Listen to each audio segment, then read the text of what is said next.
Hello बच्चों, Narendra sir के YouTube channel पर आपका बहुत बहुत स्वागत है। आज हम इस वीडियो में आपको जीएस के 30 क्वेश्चन बताएंगे जो आने वाली सभी परीक्षाओं के लिए, चाहे आप किसी भी स्तर की परीक्षा दे रहे हों, स्पेशली एसएससी की जो सीजीएल है, एमटीएस है, एमटीएस हवलदार है, आपका जीडी है, सीपीयू है, सीएचएसएल है, एसएससी कोई परीक्षा हो, आप बैंक की कोई परीक्षा है, चाहे आप क्लरिकल की दे रहे हैं, चाहे आपके पीओ की दे रहे हो, रेलवे कोई परीक्षा है, चाहे एनटीपीसी है, चाहे ग्रुप डी है, चाहे आरपीएफ है, अब पुलिस है, डिफेंस है, आपकी एनडीए, सीडीएस है, सिविल सर्विसेज हैं, आपकी कोई भी स्टेट की सर्विस की आप एग्ज़ाम दे रहे हों तो उसमें जीके, जीएस, सीए, जीए और स्टैटिक जी के क्वेश्चन निश्चित रूप से आते हैं। आप निश्चित रूप से इन क्वेश्चनों को रिवाइज करके जाएं, आपको बहुत लाभ होगा। आपकी जो एआईएसएफ है, बीएसएफ है, आपको आरपीएफ है, आपको सीआरपीएफ है, आपकी एसआई की जो कि सर्विस है, किस भी स्तर की परीक्षा दे रहे हूँ। और इसमें हम हिस्ट्री, वो भी प्राचीन जो कि इतिहास, मध्यकालीन इतिहास, वर्तमान इतिहास, विश्व का इतिहास, आपके पूरे आपका भूगोल के क्वेश्चन, आप सभी इकोनॉमिक्स क्वेश्चन, आपके सभी साइंस के क्वेश्चन जिसमें भौतिक विज्ञान, रसायन विज्ञान, चिकित्सा विज्ञान, एग्रीकल्चर और कितने क्वेश्चन ऐसे जिसमें कंप्यूटर साइंस क्वेश्चन आते हैं, कंप्यूटर साइंस क्वेश्चन भी हम ले रहे हैं। और आपको जो कि साइंस जिसमें हो गया, स्टैटिक जीके हो गई, अब स्पोर्ट्स क्वेश्चन है, डे है, अवार्ड है, डिस्कवरी इन्वेंशन है, तो सभी तरह के क्वेश्चन इसमें हम ले रहे हैं। और आपको जीके, जीएस, जीए, सीए और स्टैटिक जीके कहीं से भी क्वेश्चन मिले, क्योंकि आपका जो सिलेक्शन है किसी भी अब इस तरह परीक्षा दे रहे हो उसका सिलेक्शन होना निर्भर निश्चित रूप से जीके, जीएस पर निर्भर है, क्योंकि इंग्लिश है या मैथ है या रीजनिंग है, इसके स्पेशल वही फॉर्मूले, टीचरों का बस पढ़ाने का तरीका जरूर अलग अलग होता है, अपना मेथड है वो तो। लेकिन ये तो आपको कहीं से भी क्वेश्चन मिले, उनको ये नहीं कि मेरे ही इनको क्वेश्चनों को आप रिपीट कर जाएं, क्योंकि अलग अलग टीचर कहाँ कहाँ से क्वेश्चन छांट के ला रहे हैं, तो वो निश्चित रूप से आप परीक्षा से पहले रिवाइज करके जाएं कौन सा क्वेश्चन कहाँ से आपको आ जाए। तो आज हमारे इस वीडियो को आप परीक्षा से पहले निश्चित रूप से आप रिवाइज कर जाएँ। इस वीडियो का पहला क्वेश्चन है, कथा सरित सागर के रचयिता कौन है? आपको ऑप्शन दिए हैं मुकेश वर्मा, अबुल फजल, सी कालिदास और डी सोमदेव भट्ट। तो आपका राइट आंसर हो जाएगा वो होगा D. D is the right answer of this question, यानी कथा सरित सागर की जो रचयिता हैं वो हैं सोमदेव भट्ट। तो डी इसका राइट आंसर लॉक कर लीजिए। नेक्स्ट क्वेश्चन है, महाबलीपुरम मंदिर किस राज्य में स्थित है? आपको ऑप्शन है तमिलनाडु, आंध्र प्रदेश, महाराष्ट्र और कर्नाटक। ये है आपके स्टेट ऑप्शन दिए हुए हैं, आपको राइट आंसर बताना है। तो आपका राइट आंसर हो जाएगा ए, यानी महाबलीपुरम जो मंदिर है वो तमिलनाडु राज्य में स्थित है। तो ए इज द राइट आंसर, ए इसका आंसर लॉक कर लीजिए। नेक्स्ट क्वेश्चन है, पीर पंजाल दर्रा किस राज्य में स्थित है? आपको ऑप्शन है जम्मू कश्मीर, हिमाचल प्रदेश, उत्तराखंड और अरुणाचल प्रदेश। तो आपका राइट आंसर हो जाएगा आपका ए, यानी पीर पंजाल दर्रा है वो जम्मू कश्मीर में स्थित है। और आपके कोई क्वेश्चन कितने ऐसे हैं, कितने वीडियो के नए क्वेश्चन है, कुछ में रिपीट क्वेश्चन हो जाते हैं, तो आपके क्वेश्चन जो रिपीट हो जाता है उसको आप ज़रूर देखें, उससे आपको वो क्वेश्चन रट जाएगा और आप अगर परीक्षा में आता तुरंत टिक मार दोगे। तो इसका ए राइट आंसर लॉक कर लीजिए। नेक्स्ट क्वेश्चन है, मीना जनजाति का संबंध किस राज्य से? राजस्थान, सिक्किम, गुजरात, उत्तराखंड। ये हैं आपके ऑप्शन। तो आपका राइट आंसर हो जाएगा आपका ए, यानी मीना जो जनजाति है वो सबसे ज़्यादा राजस्थान पाई जाती है। तो ए इज द राइट आंसर, ए इसका आंसर लॉक कर लीजिए। नेक्स्ट क्वेश्चन है, संयुक्त राष्ट्र संघ के अस्थायी सदस्यों का कार्यकाल कितने वर्ष का होता है? एक तो जो स्थायी है 5 सदस्य, लेकिन 10 जो कि अस्थायी सदस्य होते हैं, तो उनका कार्यकाल कितने दिन में जो कि आपका जो कि बदल जाता है, ये आपको राइट आंसर बताना। आपका ऑप्शन है ए 2 वर्ष, बी 3 वर्ष, सी 4 वर्ष और डी 5 वर्ष। तो आपको राइट आंसर जानना चाहिए, तो आपका राइट आंसर हो जाएगा वो होगा ए, यानी कि 2 वर्ष बाद ही अस्थायी सदस्य जो कि बदल जाते हैं, उनके स्थान पर और सदस्य चुने जाते हैं। तो ए इसका राइट आंसर लॉक कर लीजिए। नेक्स्ट क्वेश्चन है, फ्रांस का राष्ट्रीय चिन्ह क्या है? शेर, लिली, शैमरॉक और हाथी। ये है आपको क्वेश्चन, तो आपको राइट आंसर बताना है। तो राइट आंसर हो जाएगा बी, यानी फ्रांस का जो राष्ट्रीय चिन्ह है वो लिली है, तो बी इज राइट आंसर, 20 का आंसर लॉक कर लीजिए।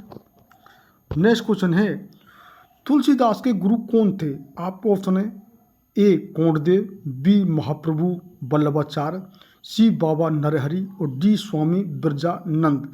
ये आपको ऑप्शन दिए हैं और तुलसीदास जी के गुरु बताने हैं, तो आपका राइट आंसर हो जाएगा वो होगा वो सी, यानी तुलसीदास के जी के जो गुरु थे वो बाबा नरहरि थे, तो सी राइट आंसर लॉक कर लीजिए। नेक्स्ट क्वेश्चन है अमरावती बौद्ध स्फूर्त किस राज्य में है? आपका ऑप्शन है आंध्र प्रदेश, तमिलनाडु, केरल और कर्नाटक, तो आपका राइट आंसर हो जाएगा आपका ए, यानी अमरावती जो बौद्ध स्फूर्त है वो आंध्र प्रदेश राज्य में स्थित है, तो ए इज द राइट आंसर, ए इसका आंसर लॉक कर लीजिए। नेक्स्ट क्वेश्चन है सोना का लैटिन नाम क्या है? आपका ऑप्शन है प्लेटिनम, ओसियम, ओसिकोरम और डी ओरम। तो इस सोना का जो प्लेटिनम नाम आपको जो लैटिन नाम सोना का जो बताना है, तो वो आपको राइट आंसर हो जाएगा D, D is the right answer. सोना का जो लैटिन नाम है वो है ओरम, तो डी इसका राइट आंसर लॉक कर लीजिए। नेक्स्ट क्वेश्चन है प्रधानमंत्री मातृ वंदना योजना को कब शुरू किया गया था? आप अगस्त, इसमें सब में अगस्त है, और ऑप्शन में 17, 18, 19 और 2020 ये डेट है, तो आपको सन बताना है, अगस्त का महीना है, तो आपका राइट आंसर हो जाएगा वो होगा ए, यानी प्रधानमंत्री मातृ वंदना योजना को अगस्त 2017 में शुरू किया गया था, तो ए इज द राइट आंसर, ए इसका आंसर लॉक कर लीजिए। नेक्स्ट क्वेश्चन है अखिल भारतीय किसान सभा की स्थापना किस वर्ष हुई? आपको ऑप्शन दिए हैं 1932, 1936, 1940 और 1944। ये है आपका ऑप्शन, आपको राइट आंसर बताना है, तो राइट आंसर हो जाएगा बी, यानी कि अखिल भारतीय किसान सभा की स्थापना 1936 में हुई थी, तो बी इज राइट आंसर, 20 का आंसर लॉक कर लीजिए। नेक्स्ट क्वेश्चन है शारदा एक्ट किससे संबंधित है?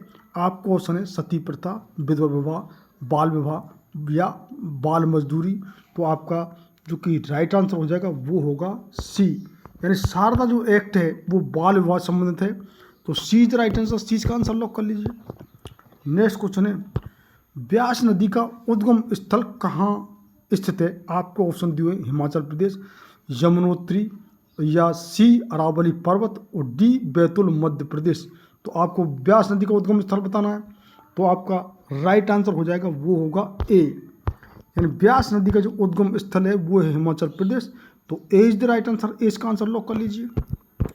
नेक्स्ट क्वेश्चन है झेलम नदी का उद्गम स्थल कहाँ है? आपको ऑप्शन है ए कांगड़ा हिमाचल प्रदेश, बी यमुनोत्री या सी अरावली पर्वत और डी बेरीनाग कश्मीर, तो झेलम नदी का उद्गम स्थल बताना है आपको, तो आपका जो कि राइट आंसर हो जाएगा वो होगा D, D is the right answer, यानी झेलम नदी का जो उद्गम स्थल है वो है बेरीनाग कश्मीर, तो D the right answer, D का आंसर लॉक कर लीजिए।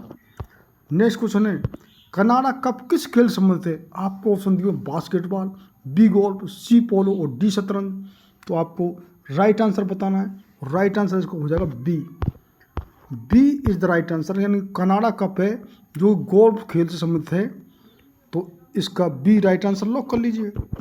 नेक्स्ट क्वेश्चन है आयरन शब्द किस खेल संबंधित है? गोल्फ, क्रिकेट, हॉकी या फुटबॉल, ये है आपका ऑप्शन, आपको राइट आंसर चूज करना है, तो राइट आंसर हो जाएगा ए, यानी आयरन शब्द है वो भी गोल्फ से संबंधित है, तो ए इसका राइट आंसर लॉक कर लीजिए। नेक्स्ट क्वेश्चन है देश का प्रथम कृषि विश्वविद्यालय कौन है? आपको ऑप्शन दिए पंतनगर विश्वविद्यालय या बी पूसा विश्वविद्यालय, सी संबोर विश्वविद्यालय, डी राजेंद्र कृषि विश्वविद्यालय, तो प्रथम आपको कृषि विश्वविद्यालय बताना है, बड़ा महत्वपूर्ण क्वेश्चन है, इंपॉर्टेंट क्वेश्चन, तो आपका राइट आंसर हो जाएगा वो होगा ए, ए इज द राइट आंसर, यानी देश का प्रथम कृषि विश्वविद्यालय पंतनगर विश्वविद्यालय है, पंतनगर यूनिवर्सिटी, तो ए इज द राइट आंसर, ए इसका आंसर लॉक कर लीजिए। नेक्स्ट क्वेश्चन है वीर सावरकर हवाई अड्डा कहाँ स्थित है? गोवा में, पोर्ट ब्लेयर, अमृतसर, नागपुर, ये है आपका ऑप्शन, तो आपको राइट आंसर बताना है, तो राइट आंसर इसका हो जाएगा बी, यानी कि वीर सावरकर जो हवाई अड्डा है वो पोर्ट ब्लेयर में स्थित है, तो B is the right answer, 20 का आंसर लॉक कर लीजिए। नेक्स्ट क्वेश्चन है, भारत सरकार द्वारा उदय या राइज योजना कब शुरू की गई? आपको डेट दी हुई है 9 अगस्त 2017, सितंबर 2017, 1 फरवरी 2018 और 22 नवंबर 2017। ये है आपका ऑप्शन। आपका जो कि राइट आंसर हो जाएगा वो होगा सी, यानी भारत सरकार द्वारा उदय या राइज योजना 1 फरवरी 2018 को शुरू की गई। तो सी इसका राइट आंसर लॉक कर लीजिए। नेक्स्ट क्वेश्चन है, गुरु रामदास हवाई अड्डा कहाँ है? आपको ऑप्शन है गोवा, पोर्ट ब्लेयर, अमृतसर और नागपुर। ये है आपका ऑप्शन, आपको राइट आंसर बताना है। तो इसका सी इज द राइट आंसर, सी इसका आंसर लॉक कर लीजिए। नेक्स्ट क्वेश्चन है, रोहल्ला राष्ट्रीय पार्क किस राज्य में अवस्थित है? आपको ऑप्शन दिए हैं महाराष्ट्र, हिमाचल प्रदेश, जम्मू कश्मीर या डी अंडमान निकोबार। तो आपका राइट आंसर हो जाएगा वो होगा बी, रोहल्ला राष्ट्रीय पार्क है जो कि हिमाचल प्रदेश राज्य में स्थित है। तो B is the right answer, B का आंसर लॉक कर लीजिए। नेक्स्ट क्वेश्चन है, राष्ट्रपति शासन पहली बार कब लगाएगा? इंपॉर्टेंट क्वेश्चन, राष्ट्रपति शासन जो लगाने की और कौन सी आर्टिकल के अंतर्गत लगाता है? 356 के अंतर्गत राष्ट्रपति शासन लगाया जाता है, जो कि अनुच्छेद 356। तो ये आपको 1948, 1951, 1956 और 1961। बड़ा महत्वपूर्ण क्वेश्चन है, वेरी वेरी इंपॉर्टेंट क्वेश्चन। तो आपका जो कि आंसर हो जाएगा B, B is the right answer. यानी कि राष्ट्रपति शासन पहली बार, यानी कि जो प्रेसिडेंट रूल जो इम्प्लीमेंट किया गया पहली बार, वो किया गया 1951 में, 1951 में। बहुत इंपॉर्टेंट क्वेश्चन है आपको। और ये जो कि अनुच्छेद 356 के अंतर्गत जो कि लगाया जाता है, तो आपको ये याद रखना चाहिए, बहुत इंपॉर्टेंट क्वेश्चन है ये। B is the right answer, B का आंसर लॉक कर लीजिए। नेक्स्ट क्वेश्चन है, मेरा वतन पुस्तक के लेखक कौन है? सुभाष चंद्र बोस, डॉक्टर सर्वपल्ली राधाकृष्णन, सी विष्णु प्रभाकर और डी केशव चंद्र सेन। तो आपका राइट आंसर हो जाएगा वो होगा आपका सी, यानी मेरा वतन जो पुस्तक के लेखक हैं वो है विष्णु प्रभाकर। तो सी इज द राइट आंसर, सी का आंसर लॉक कर लीजिए। एक बच्चे ने हमारे लिए कमेंट किया था कि सर आप इस तरीके से क्वेश्चन को रिवाइज करवा देते हो जो कि क्वेश्चन बिल्कुल रट जाता है। तो आप, और क्यों कितने बच्चों ने कहा सर आप ऑप्शन मत पढ़ो, सीधा आंसर बताओ। कि ऐसा है कि ऑप्शन पढ़ने से ऑप्शन में कई बात जो कि और एक्स्ट्रा जानकारी छुपी होती है, तो जिन ऑप्शन से और आपको एक्स्ट्रा कई जानकारी बढ़ जाती है, इसलिए हम ऑप्शन को आपको बता रहे हैं और हम स्ट्रेटेजी बता रहे हैं आपको तैयार करने की। कहीं से भी आपको जी के जीएस क्वेश्चन मिले, निश्चित रिवाइज करके जाएँ। और जो कि हम बोल रहे हैं स्पोर्ट्स के क्वेश्चन, जो कि आप कौन सा टूर्नामेंट किसने जीता है, और स्त्री और पुरुष के लिए कई बैडमिंटन के, टेनिस के, फुटबॉल के, क्रिकेट के, बास्केटबॉल के अलग अलग टूर्नामेंट के लेडीज और पुरुषों के लिए अलग अलग नाम हैं। और ज़्यादातर हम सब बता रहे हैं, वो निश्चित रूप से आप रट के जान उनको कि ये टूर्नामेंट इसने जीता है और इस टूर्नामेंट का ये नाम है। थॉमस कप है, उबेर कप है, और आपका रणजी ट्रॉफी है, आपकी ईरानी ट्रॉफी है, आपको फुटबॉल के फीफा है, तो ऐसे बैडमिंटन के, टेनिस के, सभी जो टूर्नामेंट जो आपको स्पोर्ट के क्वेश्चन निश्चित आएंगे। ऐसे करंट अफेयर निश्चित आप रीडिंग करें कि 4-5 क्वेश्चन करंट अफेयर से निश्चित आएंगे। हम भी सप्ताह में एक वीडियो आपको करंट अफेयर का डाल रहे हैं इसीलिए। तो हमारा नेक्स्ट क्वेश्चन होगा, राजीव गांधी हवाई अड्डा कहाँ पर स्थित है? मुंबई, हैदराबाद, नई दिल्ली और कोलकाता। ये है आपका ऑप्शन। तो आपका राइट आंसर हो जाएगा वो होगा B is the right answer. Rajiv Gandhi जो हवाई अड्डा है वो हैदराबाद में स्थित है। तो 20 का राइट आंसर लॉक कर लीजिए। नेक्स्ट क्वेश्चन है, इंदिरा गांधी अंतर्राष्ट्रीय हवाई अड्डा कहाँ पर स्थित है? ये बिल्कुल सिंपल क्वेश्चन है, मुंबई, हैदराबाद, नई दिल्ली और कोलकाता। तो इसका राइट आंसर हो जाएगा वो होगा सी, यानी कि नई दिल्ली में जो कि इंदिरा गांधी अंतर्राष्ट्रीय हवाई अड्डा स्थित है। तो सी इज द राइट आंसर, सी का आंसर लॉक कर लीजिए। नेक्स्ट क्वेश्चन है, दिल्ली के लाल किले में मोती मस्जिद का निर्माण किसने करवाया? आप ऑप्शन है अकबर, जहांगीर, शाहजहां, औरंगजेब। सभी मुगल शासक हैं ये और मुगल वंश के। तो आपका जो कि राइट आंसर हो जाएगा वो होगा डी, यानी दिल्ली के जो लाल किले में मोती मस्जिद का जो निर्माण कराया वो औरंगजेब ने करवाया। और औरंगजेब लड़का था शाहजहां का। और इसकी वंशावली हमने कई बार कई चीज़ बता दी है। आपका जो पहला शासक 1526 में इब्राहिम को लोदी को जो हरा करके आपके पानीपत के युद्ध में, जो 1526 में बाबर ने यहाँ पर राज्य कायम किया था, और 1527 में जो खानवा के युद्ध में, जो कि आपको जो महाराणा जो सांगा को भी हराया था। तो जब 1526 मुगल शासक बाबर ने यहाँ पर राज्य किया था, और जो 1530 में उनकी मृत्यु हो गई थी, उनके बाद उनका लड़का हुमायूं राजगद्दी पर बैठा। लेकिन 1940 में शेरशाह सूरी ने 40 से 45 तक जो कि हुमायूं से राज खुसा लिया था राजगद्दी, जो कि और शेरशाह सूरी ने पहला ग्रांट रोड बनवाया। हमारे कई काम शेरशाह सूरी ने किए हैं।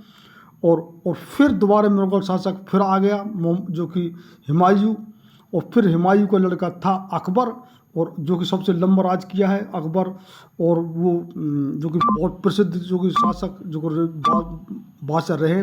और अकबर का लड़का है जहांगीर। जहांगीर का बचपन नाम था सलीम, और जहांगीर के पुत्र हैं जो कि आपके शाहजहां, और शाहजहां का है औरंगजेब।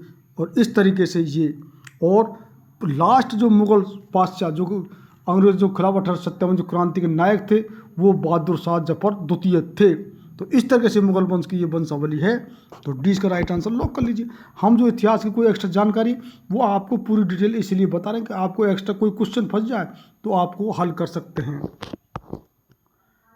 नेक्स्ट क्वेश्चन है, हाथी गुफा अभिलेख में किन की उपलब्धियों का विवरण है? आपको ऑप्शन है खारवेल, महापद्नंद, अशोक और डी अजातशत्रु।